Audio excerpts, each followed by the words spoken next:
мешіттің түнгі көрінісі осы. Мынау кітап сияқты. Осы кітапта Алла тағаланың 99 есімі жазылған. Ол кез қосылады. Дәріс үйісіп келемін. Мынау бір ерекше көрініс қарашы. Не деген еңбек мынау. Машалла. Кіре беріс осындай.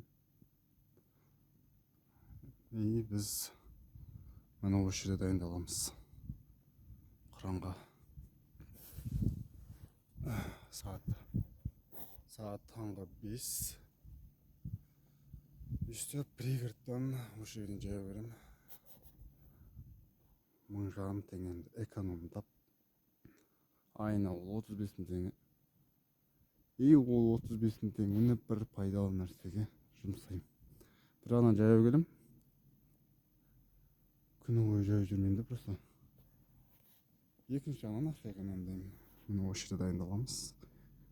Қазір адамдар келеді. И міне қазір кім қойып мен дайындаламын.